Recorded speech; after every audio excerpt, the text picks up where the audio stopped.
Admiral Zhao attacks, and everyone struggles to fend him off. This is Avatar Explained for episode 119, The Siege of the North, Part 1. Part 1 of this video, synopsis. Zhao has an incredible fleet. He has more than enough ships to overwhelm the Northern Water Tribe, and no one is sure what to do. Sokka and Yue go on a date. They fly around on Appa, and Sokka finally seems to be developing something resembling flirting skills. When Yue asks him, "Is it always this cold up here?" he responds, "Not when you're with someone." That's pretty smooth. But their romantic moment is stopped when they see soot in the air. Sokka knows this sight very well. It means the Fire Nation is coming, and he knows there are a lot of them. Aang does his best to fight them off. We see him take out ship after ship after ship, but it's never enough. They keep on coming, and he's not sure what to do. Yue tells him about the Spirit Oasis, and he goes there, hoping to enter into the spirit world and get the help of the moon and ocean spirits. Aang eventually does cross into the spirit world, and Katara guards his body. But all goes wrong when Zuko emerges. He's navigated his way through the Northern Water Tribe city and demonstrated an impressive amount of creativity getting here. He's been through a lot. He's afraid he's going to drown, and when he emerges he has to use his breath of fire to keep warm.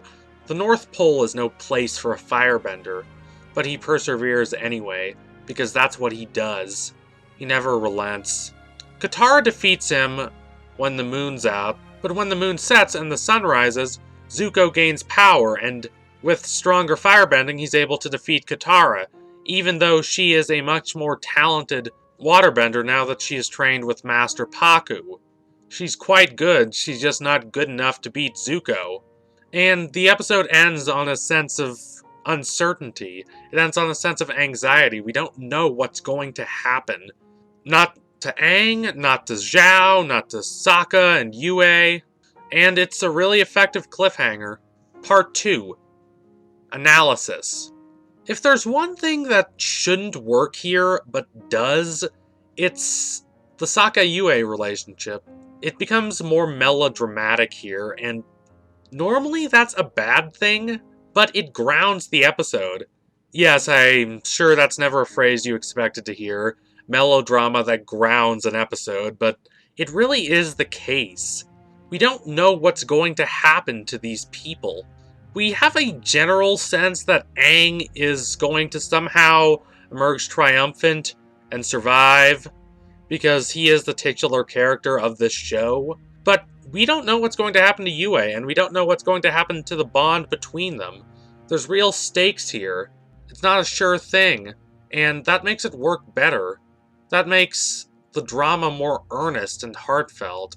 As I said in my Avatar Explained video for episode 118, this isn't an extraordinarily well-written relationship, but again, this doesn't have to be Shakespeare. It just has to be earnest. It just has to be honest. It just has to be raw. It just has to be two people trying to transcend the boundaries between them and come together.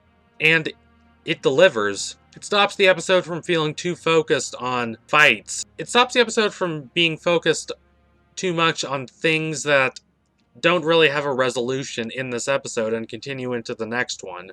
Every moment Sokka and Yue share does not feel like it only exists to set up something in the future. It feels like it matters for the characters in the moment, and that helps the episode hold together better than it otherwise would have. Also, I like the empathy demonstrated for Zuko. When he's preparing to go out on his mission to capture the Avatar, this very dangerous mission, considering the conditions, the show doesn't frame it as, ooh, here's this evil person doing evil things. Instead, it captures the raw emotion of this. It captures Iroh's fear for him. Iroh's afraid he's not going to come back. And Iroh even reveals to him that he thinks of Zuko as his son, and has ever since Iroh's own son passed away during the Battle of Ba Sing Se a long time ago. Zuko really appreciates this. He doesn't want Uncle to say this, not because he doesn't appreciate the sentiment, it's because he already knows it deep in his heart. And because he doesn't want this to get too emotional. He knows he's going to have to do something very difficult. Zhao has the entire Fire Nation fleet, and he has difficulty getting into the Northern Water Tribe. Zuko has to do it himself. Neither he nor his uncle are under the impression that this is going to be easy. And although the show does paint what Zuko's doing as wrong, it also paints it as rather understandable. And we really see how this show is Zuko's story as much as it is Aang's. But while I appreciate things like that a lot, I appreciate the small details almost as much. Things like Momo coughing on the soot. He's interested in it, and he wants to see what it tastes like. Then he tastes it, and it's terrible, and he tries to spit it out. And things like everything with Yue's fiancé. He's a rather one-dimensional character, and if they had just left it at that, he could have come out as rather bleh. But no, there is some comedy drawn out of how much of an ignorant jerk this guy is. I love how he calls Sokka Soka. It demonstrates just how much he does not care about doing things right. He has no real awareness of Yue's feelings or the world around him in general. This is contrasted with Sokka, who is portrayed as being very knowledgeable. When they dress Yue's fiancé up in a Fire Nation uniform that they captured a while ago, Sokka just laughs because it has these huge shoulder spikes on it that the Fire Nation does not use anymore. And then there's the point when they're wondering who the commanding officer of the Fire Navy is, and Sokka's like, it's Zhao. You know, middle-aged guy, big sideburns, bigger temper. We see that even though Sokka is not highly ranked, he has experience, and he knows a lot more about the threat they're facing than do all these prestigious people in the Northern Water Tribe. But if I have to give one reason above all others why this episode works as well as it does, the answer is this: atmosphere. The ambiance here is so rich, it's so lush, it's so dense, it hangs over everything. Whether it's the unnatural still before battle, or the anxiety and desperation that hangs in the air after Aang returns, having bested a lot of Fire Navy ships but not nearly enough, or whether it's the complete and utter serenity of the Spirit Oasis and how different that is from the battle raging outside, or whether it's the blizzard that Zuko is out in as he's dragging Aang with him. This is a gorgeous looking episode, but it doesn't stop there. The visuals are not just visuals. They do not just exist to make you go, ooh, that's pretty, although they certainly do that. They exist to further the feelings of the narrative and the characters. They exist to further the tone, whether it's the dire, dark tone of most of the episode, or the release from that darkness that envelops the Spirit Oasis. We really do feel that the Spirit Oasis is a genuine break from everything else we've seen, and we really do feel like that if Aang can find anything to help him win this battle, he'll find it here. Atmosphere is not something that enough people think about when they're creating battle scenes. They think about choreography, they think about writing, they think about character relationships to an extent, but the atmosphere is just as important. It allows a show, or really any work of art, to say a lot using very little.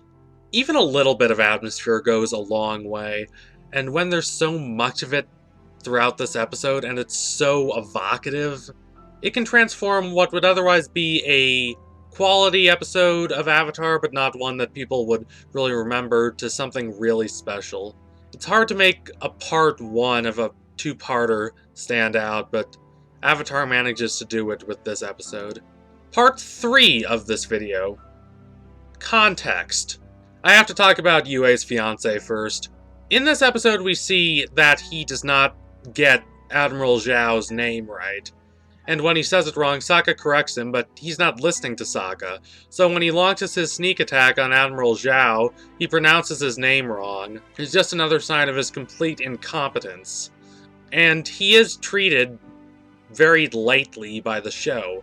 The show has absolutely no respect for him whatsoever. It's kind of humorous. When he sees Zhao, he charges at him. Zhao moves aside, he flies off the ship, and then we just go back to the conversation Zhao's having, as though nothing had happened. It's great.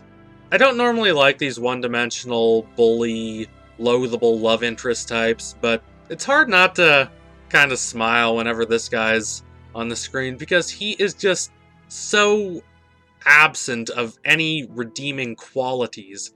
There is nothing that makes him likable or even respectable in the least.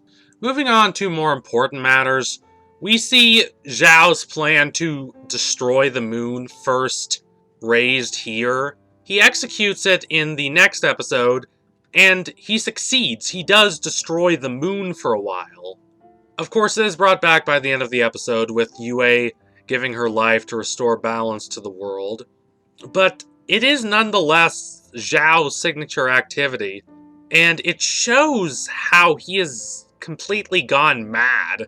He is so obsessed with history and his place in it. He's so obsessed with being remembered. He's so consumed by his own ego that he does not even think about what's best for the world. I'm not saying he was altruistic before, he wasn't.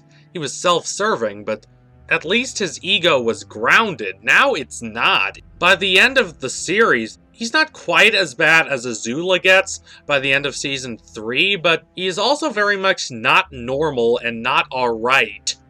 He starts thinking of himself less as just a man and more as something more than that, something mythical. How fitting, then, that the spirits remind him that he is not anything more than a man, by using their power to pull him down into the fog of lost souls, where he is not seen again until Season 2 of The Legend of Korra, 70 years later. Again, this goes back to what Zhang Zhang says in episode 116, The Deserter. He has no restraint. He doesn't know when to stop. When he gets an accomplishment, all he wants is a bigger accomplishment. And since he's already risen to the top of the Fire Nation military, the only thing left is for him to secure his place in history and become something more than a man. And that is eventually his downfall. The spirits take him into their world, and in the physical world, he's forgotten. Not even Tenzin in The Legend of Korra knows who he is, and Tenzin is a devout scholar of the spirit world, and he's very well read. There are a few more things of note here. For example, the Fire Nation armor that Yue's fiancé wears, that Sokka laughs at because it's really old, that's actually an in-joke. Go watch the unaired pilot of Avatar: The Last Airbender, and you'll see that the armor the Fire Nation soldiers wear in the unaired pilot does have those silly-looking spikes. It's not the only callback to the unaired pilot we see, but it is the first major one. The other major one being in episode 203, Return to Omashu. In regards to more important matters, all these scenes where Zuko is battling Katara take on a lot more resonance in the full context of their relationship. Of course, they end up coming together. They have a very intimate, powerful chat in Ba Sing Se when they're in prison together at the end of Season 2. Then he betrays her, then she doesn't trust him anymore, and he has to slowly earn back her trust. A process which is only completed by the end of episode 316, The Southern Raiders. At this point, they're still very antagonistic, with Katara being Aang's protector while he's in the spirit world, and Zuko wanting nothing more than to capture Aang. But we do see how powerful benders they are. They could work together if they were on the same side, and they eventually do work together, and yes, it does go very well, with the two of them being able to take down Azula and put Zuko on the throne. As for the Sokka-Yue relationship, that of course ends next episode with Yue giving her life, and saying one last farewell to Sokka, but Sokka never forgets her. Strangely, his girlfriend turning into the moon does not cause him to become less skeptical of magic in general, but he does still have a close connection to her. He sees her in the swamp in episode 204 when they're all hallucinating. He's thinking of her a lot in episode 212, The Serpent's Pass, and this is the reason he's very overprotective of Suki, even though she is more than capable of defending herself. And to a certain extent, it's understandable. He lost the last girlfriend he had. He was supposed to be able to protect her, but he wasn't. So he wants to protect Suki. Also, there's this great shot in episode 212 when Sokka leans in for the kiss with Suki, but there's the moon between them, and he can't do it. He feels almost like Yue's watching him. And of course he brings her up once again in episode 314, The Boiling Rock, part 1, in that infamous "My first girlfriend turned into the moon" line, when he's trying to connect with Zuko. And in episode 317, The Ember Island Players, we see her brought up again. Suki kind of jokes about him having a relationship with the moon, but Sokka isn't in for the jokes, and that is really rare for Sokka, because he normally loves jokes. Even jokes that are at his expense get a reaction out of him. But here he doesn't react except to tell Suki to be quiet because he's too busy crying over Yue. Sure, it's played for comedy, but it does show how much he continues to care about her. It makes these last 3 episodes feel like they have more weight in the context of the entire show than they otherwise would have. So thank you all for watching. If you liked what you saw today, don't forget to like, comment, and subscribe. Donate to my Patreon if you can, and you want to see more videos like this. Keep watching Avatar, it's a fantastic show, and tune in for the next Avatar Explained video. I swear it will be coming soon. Thank you all again. Adios, comrades.